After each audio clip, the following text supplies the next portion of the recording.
Hey, it's your pal Mike Shea from Sly Flourish, and this is an episode of the DM's Deep Dive. On this show, I like to pick a particular topic and talk to an expert in the industry about that topic.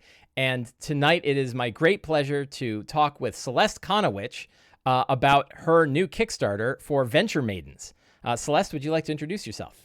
Yeah. Hey, everybody. My name is Celeste Conowitch. I'm a full-time game designer with 2C Gaming, which is the company that is helping to produce the Venture Maidens campaign guide. I also do a ton of freelance design work, including I was one of the authors on Icewind Dale Rime of the Frost Maiden with Wizards of the Coast. I do a bunch of work with Kobold Press, and I have the actual play podcast Venture Maidens. I do streaming. I do a lot of different stuff on the internet. So it's a pleasure to be here and talk to you all about some of it. Awesome. Yeah. So I think it's a fascinating topic about building a campaign world and publishing a campaign world that has been the cornerstone of a live play show. We know of another show that has a campaign source book out for a live play show. It's a small one. It's not the first time it's been done, but it's a fascinating topic, and diving deep into how that world came about and what's in it and all sorts of things is something that I'm very excited to talk to you about. Up front, I'd like to ask you for 3 tips you can offer D&D DMs based on your experiences with both writing and running Venture Maidens. Okay, 3 tips right now. Go. Okay. All right. One. It's not like I didn't give you these questions ahead of time. You did. So my number 1 tip would be when you schedule your games, keep them short and keep them punchy. Scheduling and keeping appropriate amount of game length is so helpful for making your games exciting and fun for everyone. What is that ideal? Ideal is 2 to 3 hours every other week. Very interesting. I want to come back to that. I got some interesting data that I just got this week on that top. Ooh, interesting. So that's what I'd say. Keep your schedule short and punchy. That'll just make everything better all around. And I guess my second piece of advice would be remember that your number 1 job is to make sure everybody has fun.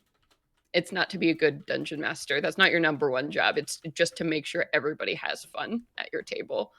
If you do that and you do that well, you can be the worst DM in the world. But if everybody walked away having a good time, you're going to keep your players coming back for more. I have interesting data on that one too.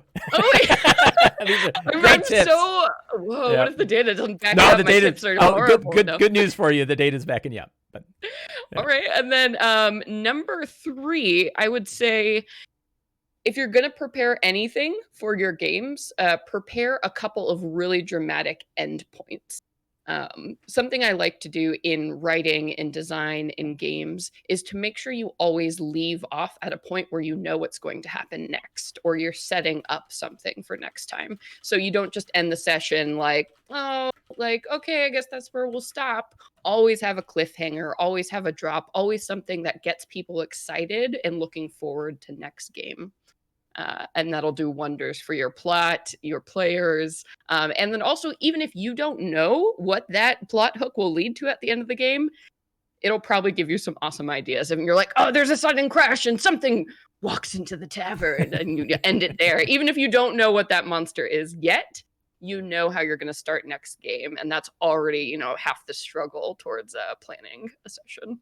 Yeah, those are 3 excellent pieces of advice. And okay, good. And luckily, those are 3 terrible pieces of advice. No, so the short and punchy. The interesting one is I did a survey of about 6,000 DMs back in 2016, asking about how long their games were, and most games, as you imagine, were at the 4-hour mark. With kind of a fall off about like 3-ish hours and 5-ish hours. And I think I'd have to go look it up, but it felt like, I think it was like around 25 or 30% played games that were under 4 hours. And I ran a poll on Twitter just a couple of days ago. It got about 2,000 replies, and all the qualifiers about bad survey data. I know it all already. No one has to yell at me about my bad surveys. I know they're terrible, but we're not changing our 403B or 401k allocations, and we're not testing new vaccines. We're just talking about D&D, so relax. So the of the 2,000 people that put it up, roughly, I think it was about 45% play 2 to 3 hours. And another 45% play about 4 hours. And then there were very few that played under 2 hours. like 1% or 5% or something like that, and about 10% that played 5 hours or longer. So it looked like more people had started playing in the 2 to 3 hour. Like there was about a 15% bump in the past 5 years. Again, assuming that you were surveying the kind of people that were being surveyed before, which is a big question. But 15% is still a pretty big jump out of that much of people that are starting to play short games. And I think a lot of that probably has to do with so much more online play. That was a big, like, I know that I cannot sit in a chair in my computer desk for more than 3 hours. Yeah, you would be hard pressed to get me to do that. Right. Yeah. My hypothesis after the fact was that as people are moving to more online play, the games are getting shorter. I didn't test that though, so I don't know if that's actually true. But it feels right, so therefore it's probably right. Yeah. So on the make sure everyone has fun, one of the other people that I had on this show before was David Christ, who runs Baldman Games, and he has surveys of thousands, I think it's like tens of thousands of D&D games. I mean, he must so many tables at every event. He polls every table he's done at every event, and he's done it for years. And he said that fun and what was it? There was 4 questions that he asks on the survey, and it was like preparedness, rules knowledge, fun, and I can't remember what the 4th was, but they tied heavily with fun, and that fun was like the biggest driver of determining whether or not you had a good game, right? Like if your overall game score, friendliness and fun. And friendliness and fun were directly tied together, and they were either really good or really bad. And if they were really bad, he got essays on the back explaining why. Yes. Preparedness also was a high indicator of a good game, which for Adventures League games in a convention setting, you can imagine certainly are that's pretty more important. But that kind of gets into your third tip here, right? And then rules knowledge was the least. It had the least correlation with how much fun you were having at a game, which doesn't really surprise. It's one where some people are probably really surprised, particularly new DMs are likely very surprised that wait a minute, what do you mean I don't have to know all the rules? It's like, just go, you're fine. Roll 20, just have fun. Nobody knows all the rules. Right. But it seems to take a little bit of experience before you realize you don't really need the rules as much as you think. So and then on the leave off where something is going, that I don't have any data on this, but that's something I've experienced a lot, like ending on cliffhangers. And I can tell you, the relief of being like, oh, that's right, I ended in the middle of a battle. Whew, so much easier, right? All I did was have more monsters show up. Right? Yeah, and it really is. It's a great, it's a great lazy tip for making your life easier. In the future, making your life easy. Your future self will like your past self for ending on cliffhangers, because you know what your strong start is going to be and you're all set. So that's great. So tell us about the world of the Venture Maidens. Yeah, so so Venture Maidens is an actual play 5th edition podcast that started about 5.5 years ago. So very close to when 5e actually started. Mm-hmm. So we've been running through this game all the way up to this point. The game is set in an entirely homebrew setting of my own creation. And our world has evolved and changed and expanded so much over the course of telling this story here and having this massive campaign here. And pretty much over those 5 years, we've always dreamed of making a world book. And, as the years have gone on and our audience has grown and, the show has become so much more than just a game that we play every other week. It's a community.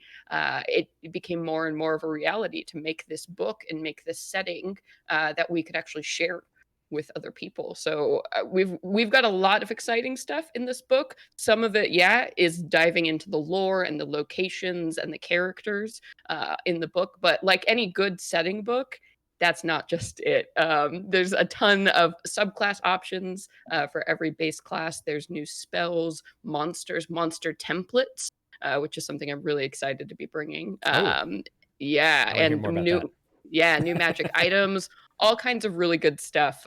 So anybody can take elements from our world or the way we play games and then incorporate them into any campaign. Or you can play in the world of the Venture Maidens, whatever you prefer. So what is the name of the world? So it's called The Plains, very simply. Cool. I can pronounce that. Yeah, exactly.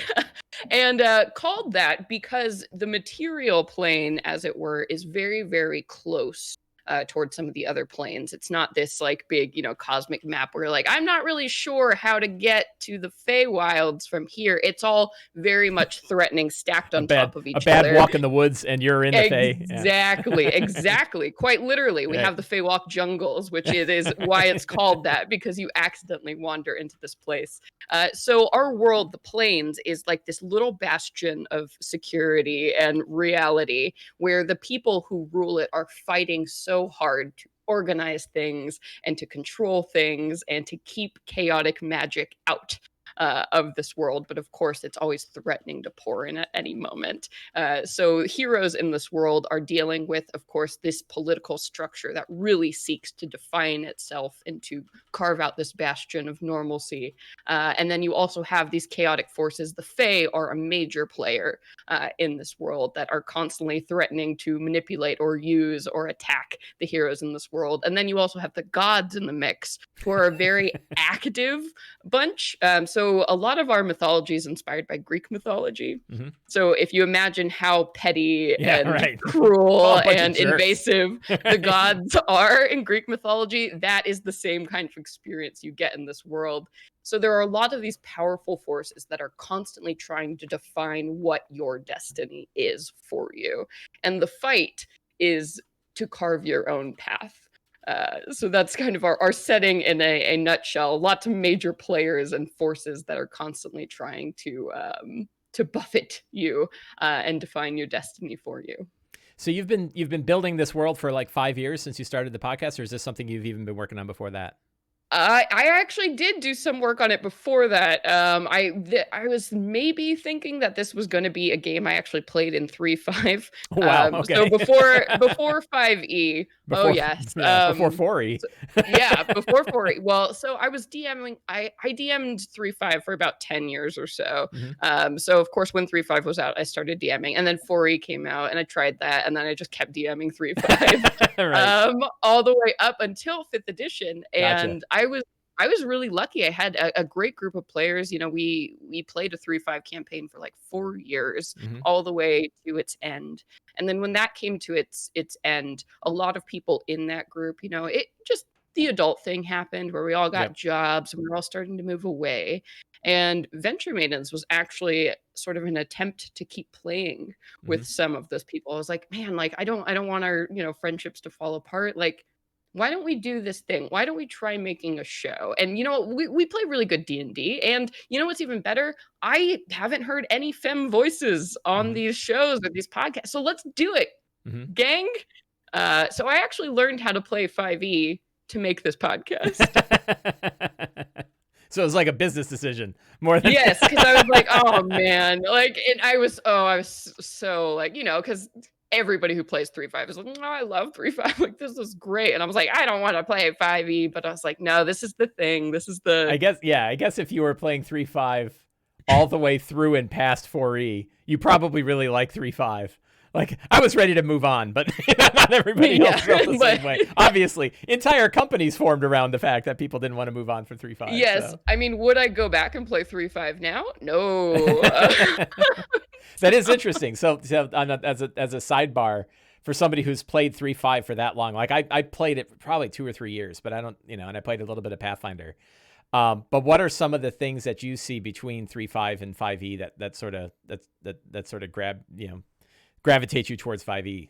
Yeah, I mean, what I love about 5e is it is so much more accessible to people. It is way less scary to bring new players into the world of Dungeons and Dragons. And, something I aspire to do as a full-time game designer is make this game more inclusive and open it up for everyone. And I love the fact that I can teach somebody to play 5e in 10 minutes. Mm-hmm. I've done it a million times. I've taught a lot of new people how to play 5e and a lot of new people how to play 3.5. And those experiences have been very different.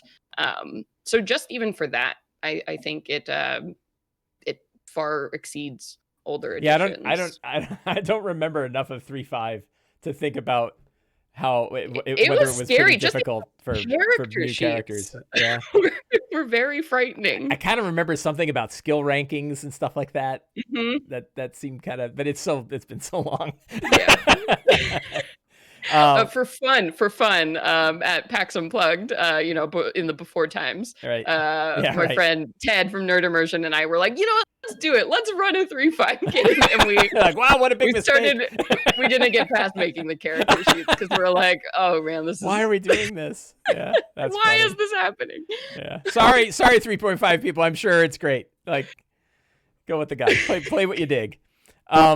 So when you were building, so you've had this world, it sounds like, in your head for some time.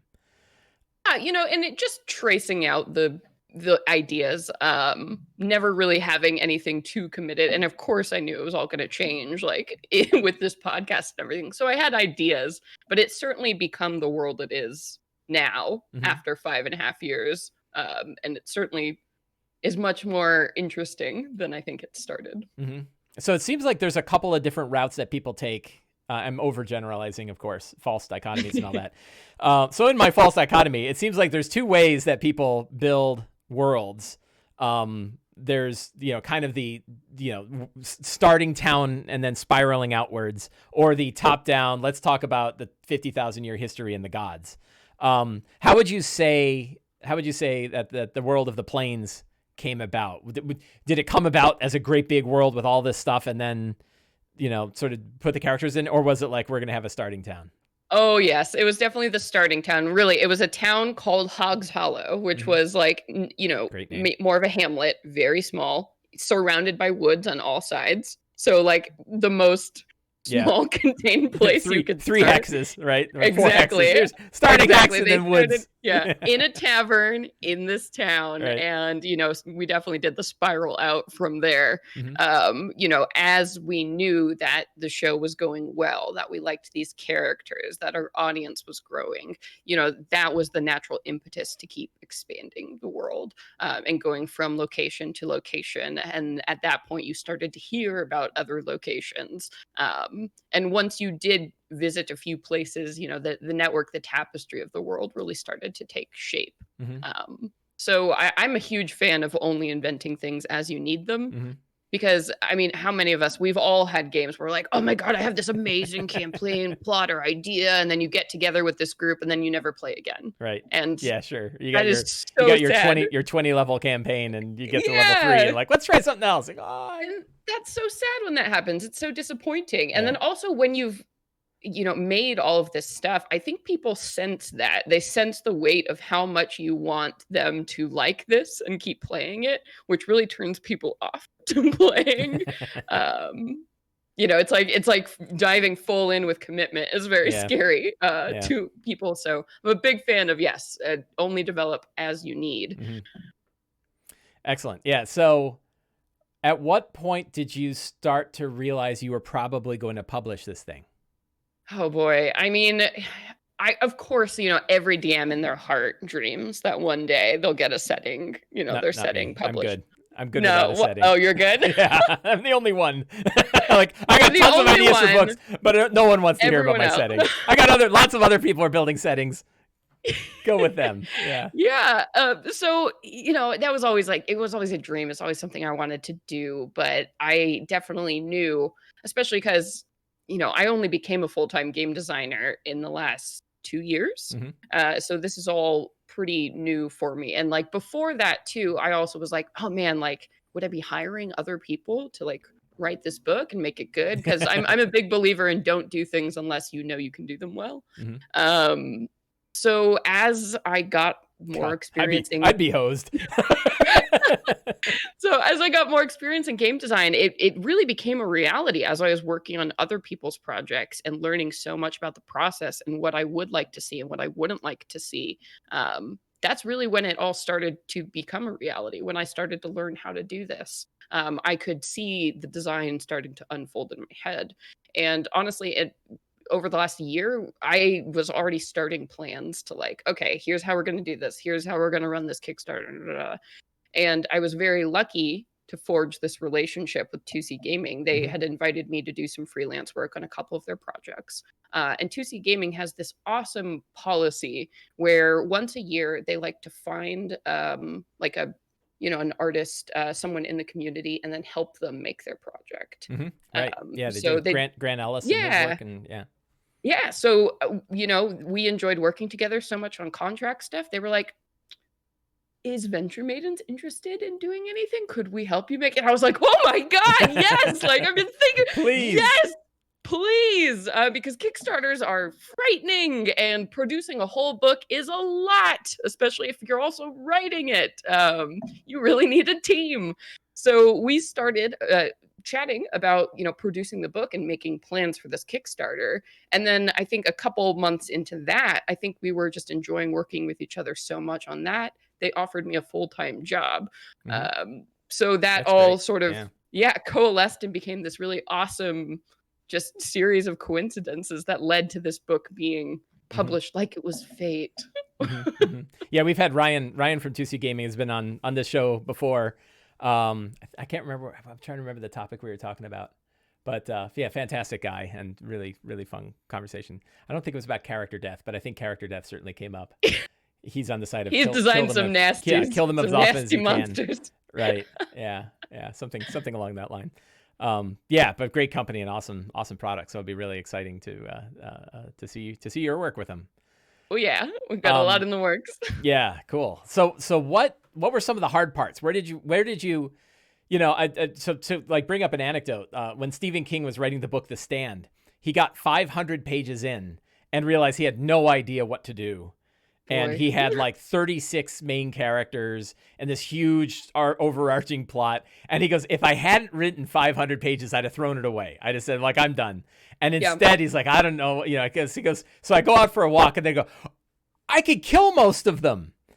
Spoiler for The Stand, right? And he's like, I'll just have a bomb go off and it'll kill 30 of the 35 main characters and then we're good. Brilliant. Yeah. Was there a moment when you were working both on Venture Maidens, both as a campaign and as a live play series, did you hit any kind of wall like that? We're like, oh my God, I actually have to make this a real thing. Or was it smooth sailing the whole way? Like what were the tricky bits? I mean, when we started this 5.5 years ago, none of us knew how to stream. None of us knew. I mean, did anybody know how to stream 5 years ago? No. Right. Nobody knew what Twitter was. Like it's been a struggle the entire way. We are self-taught on every single aspect. We had no money. We did it all ourselves. We learned so much along the way. And I feel like that experience has continued through this campaign in almost every facet. It is hard to stay playing a game with 5.5 years with the same group of people, especially because so much changes over. If you just think about everything that has happened in the past 5.5 years, let alone the past year. Yeah, right.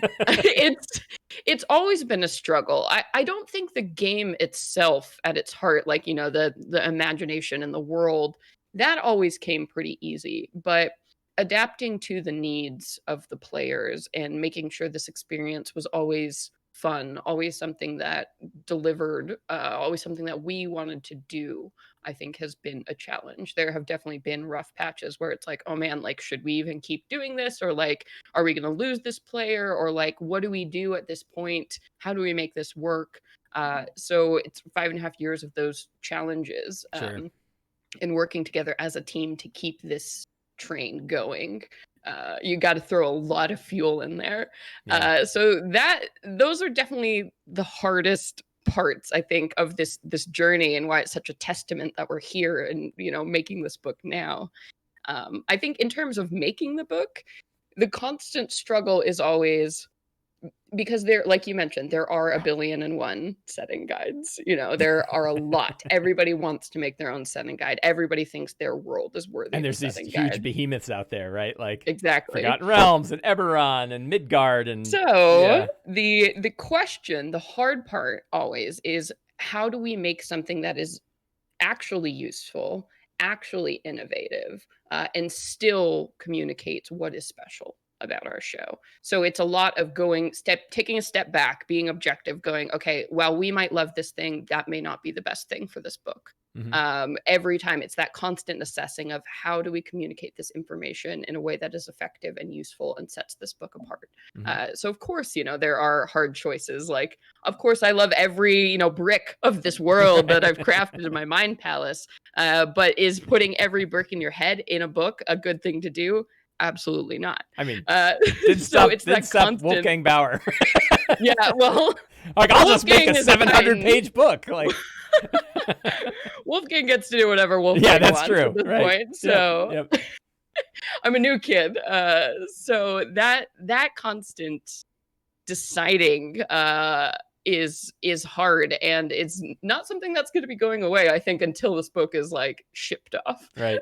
to people.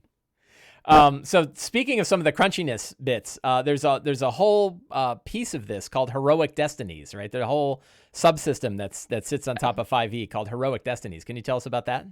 Yeah. So in that quest to answer that question of what is it about Venture Maidens that sets us apart from other podcasts, from the 1,000,000,001 actual play podcasts out there, and what is it about our world that sets it apart from others?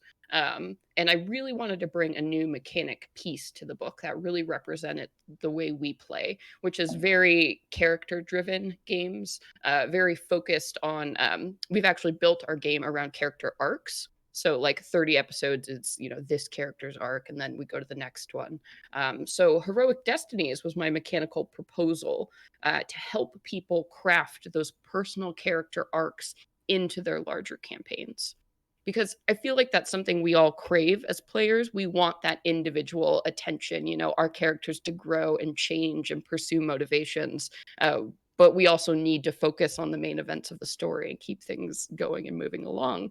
So for Heroic Destinies, what it is, it's a system that, first step, everybody will buy in to the system. You have to have all your players and DM agree to use these optional rules or not. And when you do, at any time, you all can decide to pursue Heroic Destinies. And we've provided a table of like 18 of these things. And these are sort of character motivations or stories, archetypes that we're all familiar with. So like, one that we have in our promo guide, it's called Symbiosis, which is when you form a relationship with a creature other than yourself. And that relationship evolves over the course of tiers, which roughly coordinate with the tiers of play. And it is the story of your character forming this relationship and getting mechanical benefits, as well as kind of story benefits whenever they hit these milestone points. So it's really mechanics that invite your player and your DM to talk to each other and build the best way that they want this to progress. And of course, Symbiosis is just one. We have things like Avenger or like Wealthy. These are things that, characters want to do in the long term. Do they want to get rich? Do they want to find immortality? Do they want to become enlightened? Things like that, stories we can all relate to. And this is a mechanic to allow that happen in any kind of campaign. Yeah, I love the artwork for the Symbiosis one of like 3 gargoyles on top of a roof, and there's a character like crouching down next to him, and I was like, that's really like pretty cool to be like, oh, I'm in with the gargoyles. Like the poor artist who did that, who's Ambrose, he's the 2C Gaming in-house artist, and for reference pictures, I was like, Ambrose, gargoyles. I just sent him a bunch of posters of the gargoyles cartoon, and I'm like this. And he did a great job bringing it. That's just a neat idea of like being, just connecting. Like I'm one with the gargoyles. Like we're pals. I feel like that's a story so many people love to have. Like they find the injured. Ooh, I just went green. Something happened. Weird. Oh boy. Too exciting. Let's tell you what, pop your video off and then pop it back on again. Let's see if it comes back. Let's see if, because I think it's on. I'm always going to start by blaming you. I'm sure it's on your side. Okay, that's fair. Pop it back in. So if you there's in the let's see. Did I do it? There should be a little video. I did it, and now I'm going to pop out again. Oh no, I'm still green. It's still green. Let me try dumping this window. See if I can fix this here. Because now it's completely dark. Yeah, it's green coming from you. Oh dear. You know what we can do? Why don't we? Oh, there you are. You're back. Are you? Weird. Yes. Yeah, there you go. Okay. Great. There we go. Sorry, everybody.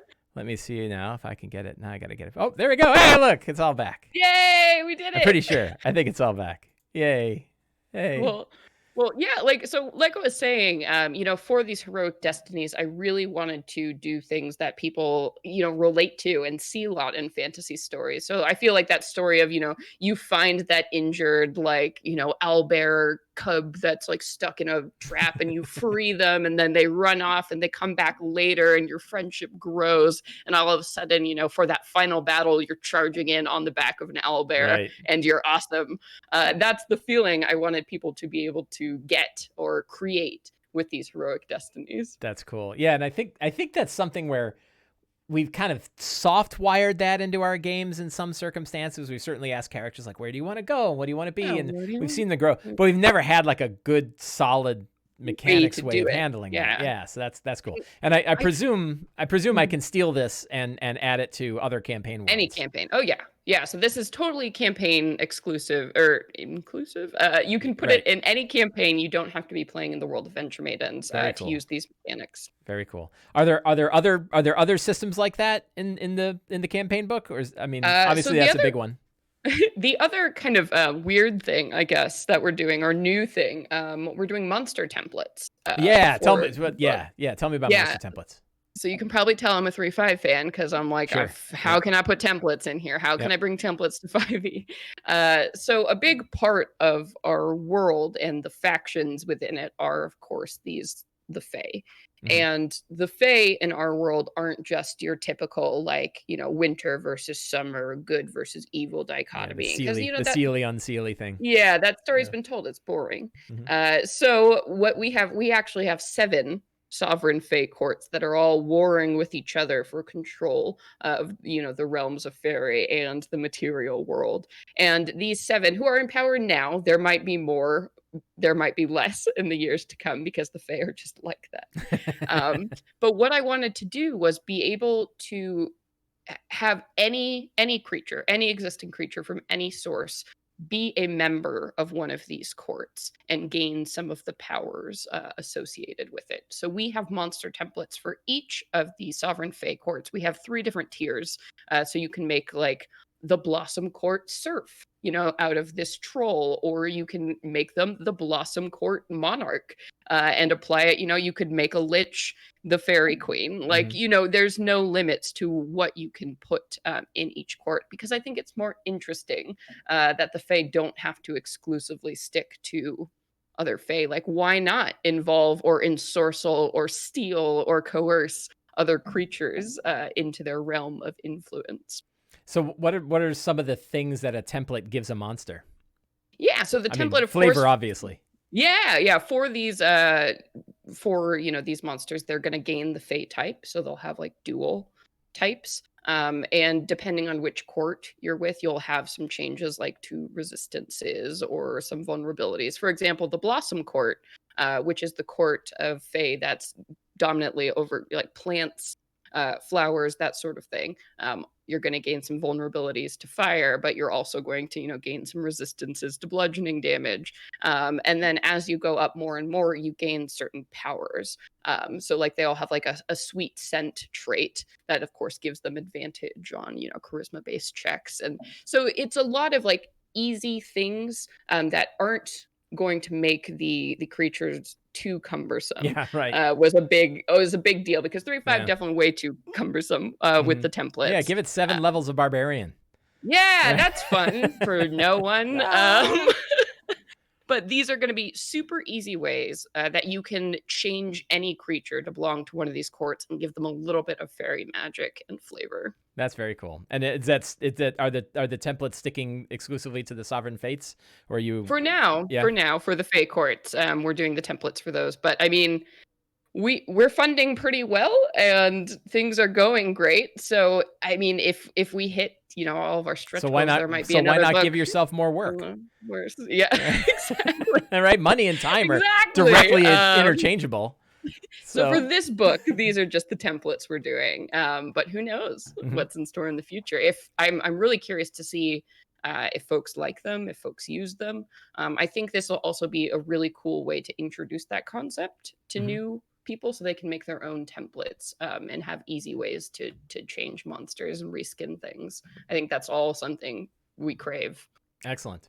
I want to, for those folks that are hanging out in the Twitch chat tonight, feel free to ask any questions that you have. If you can put question in caps at the beginning, when the things are scrolling by, I'll actually be able to glance and see it. But feel free to ask any questions that you have, and we will we'll talk about those too. So I don't just dominate with all of the questions that I want to ask. So beyond monster templates, are you going to have new monsters in this book as well? We are. We are definitely introducing a bunch of Fae because there are not enough in published WotC books.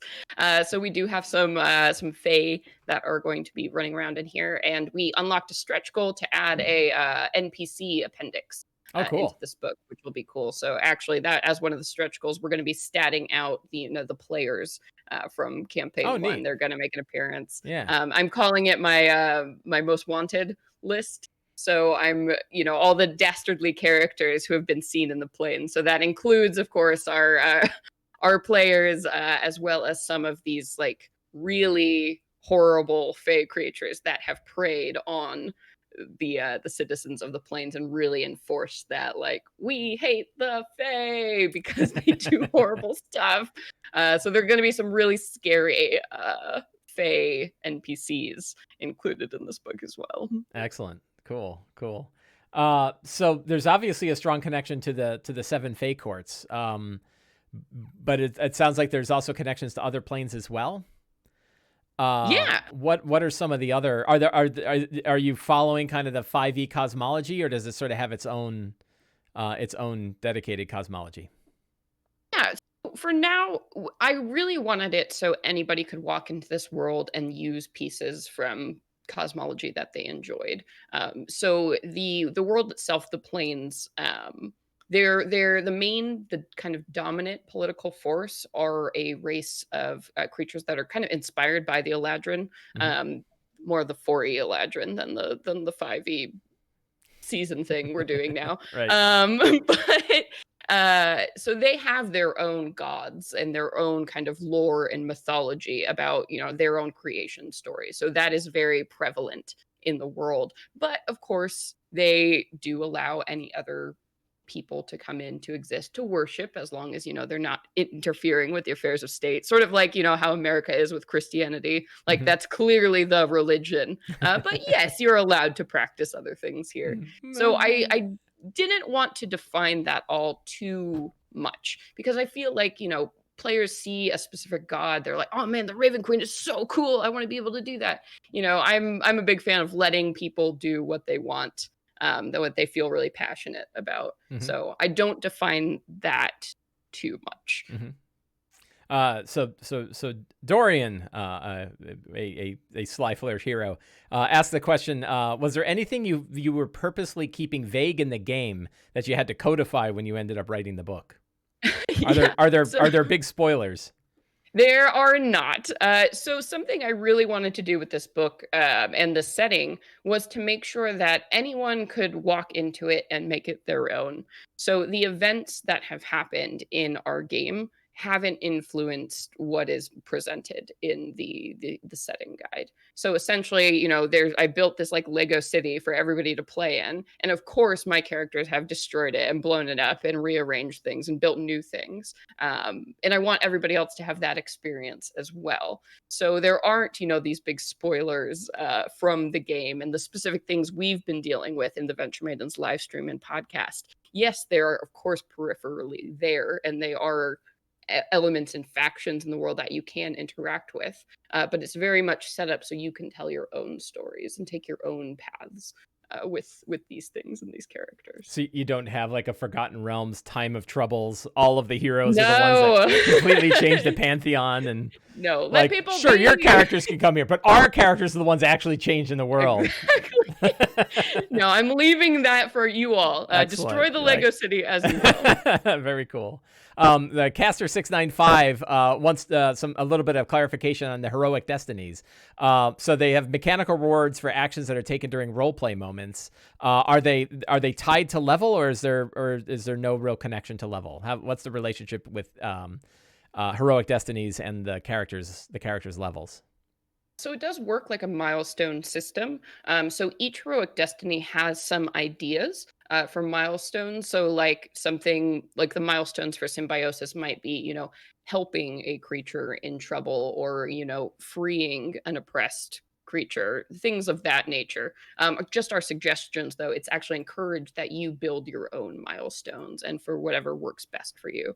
And while it's not specifically tied to level, it is suggested that you coordinate it with the tiers of play. So there are 4 levels to each Right. heroic destiny, and you roughly want to hit like that first level should happen ideally in the level 1 to 4 range, and of course the second level, in that 5 to 9 zone. So it's suggested in there for you to do that, but as long as everybody at your table is leveling at the same pace, it will feel about balanced. So the guidelines are there to correspond to the tiers of play. Are there ways to sort of scale the tiers of play for shorter campaigns? If I'm running a campaign that might only be a tier 1 campaign, right? Yeah. Is there still a way for me to have these arcs in there, and how Oh, would that work? definitely. Because it is the conversation between the DM and the player when these milestones should happen. There Mm-hmm. should be conversations in between, like, hey, like, I really want to form a relationship with this type of creature, or like, what if I had this interaction, or like in my family, there was this legend of this dragon, whatever. Like, so I want those conversations to happen, and then that facilitation can happen at any pace that works for the game, the player, and the DM. So you could, jam through all 4 tiers of this in, if you want this to be your whole campaign, you could absolutely do that. Or maybe this is something that happens in, downtime episodes, or maybe this is something that even happens off screen, whatever works best for your table. And you certainly are not limited to, you don't have to stick to the tiers of play. Mm-hmm. But it's just kind of suggestion because the powers do scale pretty heavily. So when you get, that tier 4, like you can call upon this creature to come and fight with you, like, which is a huge deal, especially if you've chosen something like a dragon. Yeah. Uh, My ancient gold dragon friend is showing up. it's just showing up. Yeah. But it's your game. Play in the way that suits you. And this system is definitely an invitation to build these stories and to use what's useful and what's not if you don't want to. Like everything in D&D, Mm-hmm. right? Mm-hmm. So that's a tricky one from a designer perspective. I think we all, every designer I've talked to, and I think actually Wolfgang Bauer said this when I asked him a question of like what is his highest desire for Midgard. His highest desire was that it would get shredded for parts by DMs Yes. that would use it for their own homeworlds. Like that was number 1. Like you would think number 1 is I hope they would run it as written because I wrote it this way. know. And number 1 was shredded. Yeah. How do you build? This is something that I don't think a lot of people have been able to accomplish. So I'm curious about your approach. How do you build something so that it can be shredded? Like, what are some of the design things that you keep in mind when you're writing it so that you can sort of break it out into pieces and use it in other, use it in people's home campaigns? It's important to make, when you are thinking of like great ideas that you would like to see, grounding it in archetypes or in like stories that or you have seen things that are familiar and relatable, is really important. So one of the best things I do for myself as a game designer is play lots of video games and read lots of comics and read lots of novels, and just see what are these stories that are being told over and over again, because there are these zeitgeists, these trends, in the world of fantasy and sci-fi that inform what people like and what they want to see. And if you design something that speaks to those wants and needs and could fit in a bunch of different stories, then you've done your job well. If you can design something simple, a system that works inside of any machine, if you can design like a bolt that can work in so many different Right. kind of machines, right? But it's a bolt. Like what a brilliant idea! A little thing that works wherever you put it. So really focusing on that, focusing on the mechanics, making it work, and then if you do want to add the flavor, make it an invitation. Don't force the flavor in the class. but when people read it, they are instantly inspired, like, oh, I could do this, or this would be so cool in this story. So thinking of it that way, you almost have to think about it outside in, inside out to accomplish. But yeah, I think let them do the work Mhm. of using your imagination to put it in the setting, and you just provide a really awesome toolkit. So this book also has a bunch of new subclasses, right? Is it Yeah, is it one one for every base subclass class. for each base class? Oh So yeah, so what was it like putting those together? super fun. I'm so thrilled for for some of these subclasses, because again, it was that challenge of these subclasses that are inspired by mythology and events and pieces of our world, but could work in any setting. That was always the challenge. So coming up with helpful things that were new and innovative was difficult, but a very fun challenge. So like in the promo document, so if you go to the Venture Maidens campaign Kickstarter page, you can actually download a promo document that has a bunch of cool preview stuff. You can see what's going on. We have our new warlock subclass in there, which is the Pact of the Titan. So going back to kind of Greek mythology inspired, in the world there were the Titans. The Titans made the world. They like physically made it. And they also made the gods, and they made all the mortals. And of course, the gods didn't like that there's someone more powerful. So they just slaughtered the Titans off en masse. So there are only a couple of these Titans, now hidden in the world, just waiting for an opportunity to get back in there. So you can make a pact with one of these Titans that gives you powers of creation itself. Hmm. So, your first level ability, you get like a shard of creation that you can use to shape into different objects. And, that expands. You can use that shard to create an artificial version of yourself, and like, scaling up. So it's interesting building things like that, where it's like, oh man, like the Titans, that story is so specific to the world of Venture Maidens. But also when you look at mythology and the concept of Titans and these great beings who are reduced to something less than that, that is a very familiar concept. So I feel like people could really easily tie that into their game. Since we're not defining exactly what a Titan is in the Mhm. class, why isn't it a god? It could be a demigod, it could be a sleeping giant, it could be a bunch of different things. Right. Um, And so so all of the yeah, subclasses are built that way with those sort of hooks that let you drop it into whatever world you're yeah, playing. definitely. So I mean, we're basically doing like a 007 rogue, Mhm. covert operative gadget based rogue, Oh, and we're cool. doing like the Circle of the Grove, because elves have a very interesting story and place in our world. So that's all plant based. And of course, we're doing a fate domain for clerics, because I haven't liked any of the ones I've ever seen. So we're really trying to make things that are useful and fill niches that are needed Mhm. in, I think, the design space, but also are evocative and imaginative, no matter what world you place them in. Very cool. So what Caster 695 asks, what was the most difficult part about building a subclass? I think trying to do something new and always striking the balance. I think so much in 5e is changing with talking about power creep and the way things are designed Power creep. in I don't know like. what you mean. What do you mean, Tasha's? The Twilight cleric is completely balanced. I don't know what the It's problem is. fine. It's not broken at Temps all. for everybody.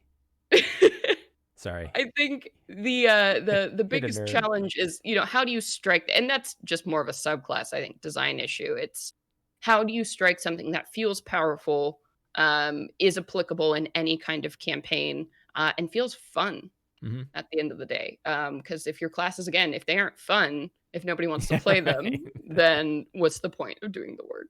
Yeah. Uh, so making something fun and usable, like a multi-tool, a fun multi-tool. So that's the challenge with the subclasses. Sure. Do you have a process for testing subclasses out? Yeah, I mean, I have a great group of friends who play test things, and I so grateful that they will like, just play these subclasses I present and stomp on monsters or get stomped by monsters. Um, but yeah, just playing with it and seeing it in action in different scenarios like social exploration and big combat encounters is so helpful. And then also just presenting a list of ideas routinely to people and being like, what would you think of this? And they were like, nah. Or they're like, I love that one. And you're like, what about the other ones? They're like, I love that one. You're like, okay, I should probably just scrap all those other ideas. Right. Unless they love it too much, right? Like Yeah. it's always And that. then you're like, Then if you're like, well, I think it's a little overpowered, like, no, don't take it away. I love it. And you're like, the more emotional you get about it, the more overpowered I think it likely is. Yeah. Right. No one gets that angry about things that are normal. So Dorian has a question here. What does balanced design look like to you, and how do you approach the concept of balance? Yeah, so for me, I aspire to make everything feel useful. And the balance of that comes with like, when do you use it? How often is this going to be useful? I want my characters to have options for exploring. I want them to have utility options. I want options that work in combat. I want an action. I want a bonus action. I want, it's balancing how can I best use all the mechanics of this game and represent them with this class. If I'm ignoring specific aspects of it, it's better be really intentional, because there are a lot of moving pieces in this game. And the worst thing is when you feel like you can't do anything. I think, as a character, I always want my designs to have something too pigeonholed into a particular role. Yeah. You're like, oh no, well, I'm not in this scenario, so I can't use these abilities. Oh, that's terrible. That's absolutely terrible. Yeah. So giving a character something special to do in any situation is really important. And so I think that's when you achieve that with your designs, you've struck a really wonderful balance. So overall, looking at the entire design process for the Venture Maidens campaign, what part of it have you really enjoyed working on the most? Oh man, I think for me, I mean, I love building interesting NPCs, and factions and politics are a big part of this game. And seeing, the NPCs that my characters have fallen in love with, and the characters that our audience has fallen in love with, and what sparks their imagination and gets them excited. Seeing that and having that be such an active part in shaping the world, and also now writing this book, so much of this book, this project, is a direct response to everyone who has engaged with Venture Maidens and the community that we have here. So every aspect of this process has felt like writing a love letter to the Venture Maidens community, to D&D players, to femmes out there who are trying to carve a path through the space. It really is feeling like, there are so many people with eyes on this, and we're just doing them proud every step of the way, and that is just absolutely incredible. That's awesome. So what part of it have you found the hardest to do? Or I don't want to say like the thing you'd like the least, but the thing where you're like, oh, Ooh, the thing you like the least. I mean, it's a lot of work. All up and down the board. It has not been an easy road to get here after 5.5 years, leaving behind a very comfy job to do full-time game design. Yeah. You said you started that about 3 years ago? So yeah, only about 2 years ago. I totally walked away from my very nice salary sales job, moved to Seattle, and was like, all right, I'm going to try. I had 3 months rent saved, and I was like, God, I better make some money. And it's been a lot of long nights and tough work, and just being so tired that you can't help but cry, and like a lot of sacrifices and heartbreak. It's never been easy. It's still not easy. But having so many people supporting you, and this this great expectations is it's done a world of good, and kept us all going when times were tough. Yeah, certainly in the last year. The fact, I know we say it now often, it's like the fact that our show made it and is now the biggest it's ever been, and we're publishing a campaign in this last year and a half during a pandemic when the world has been falling apart with violence and political upheaval. The fact that we are here, and not to mention COVID, killing it. We're thriving. We can do anything. Yeah. We can do anything. Yeah, it's been a yeah, like you said, just a crazy year, and just on the like social isolation part of this of being stuck at home, and I Yeah. can't imagine if COVID had hit 10 years earlier, how screwed we would have been.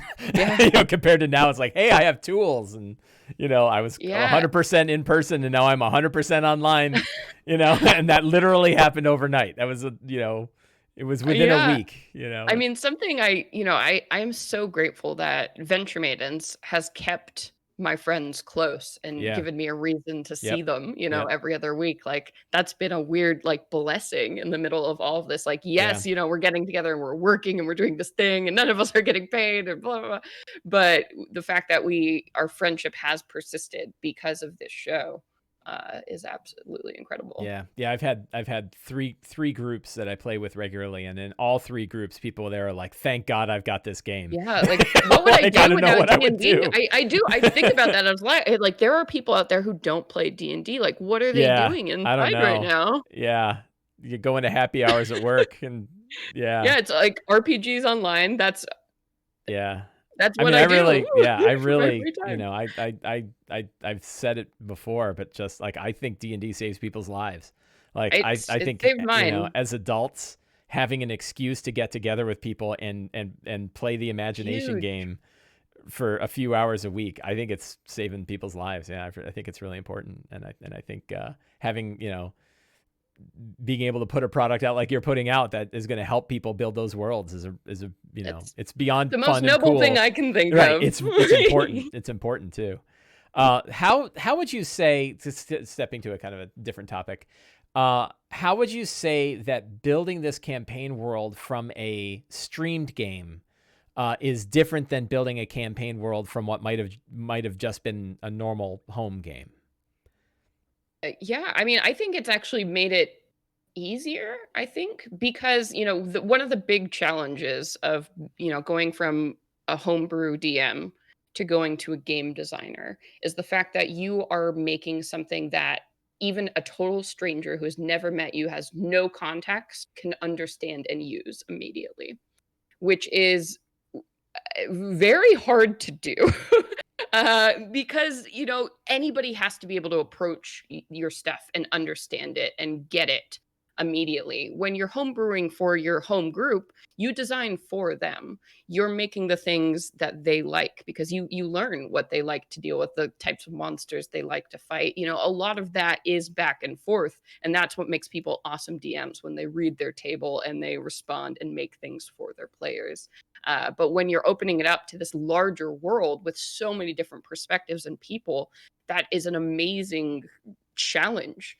And so having this live stream game where, hundreds of people watch our show, thousands of people across the world listen to our podcast, we have gotten tons of feedback from people with a million different perspectives who have had their eyes on this show and engage with the community. So 5.5 years of that kind of feedback has been invaluable for making these decisions about what people like, what people need in this book, what kind of stories people want to hear. So I think we have a real benefit already having all of that data, all of that feedback and experience from other people helping us make the book, that I think taking a home setting, it's hard to get that kind of objective feedback. That's awesome.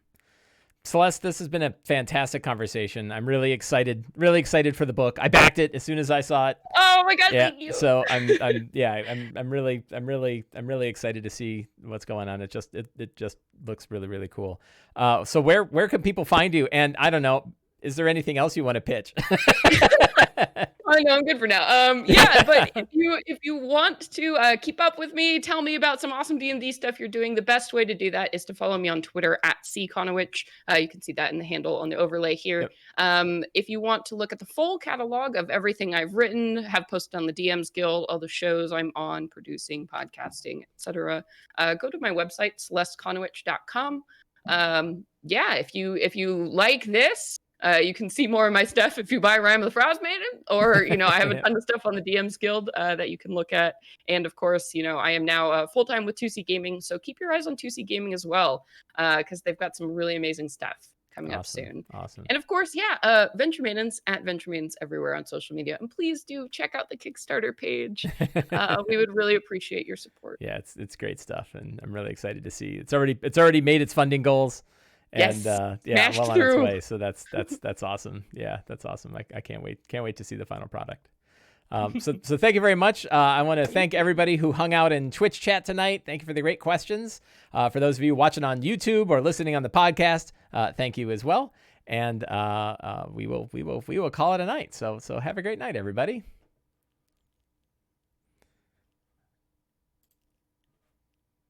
I can't find out where to end. There we go.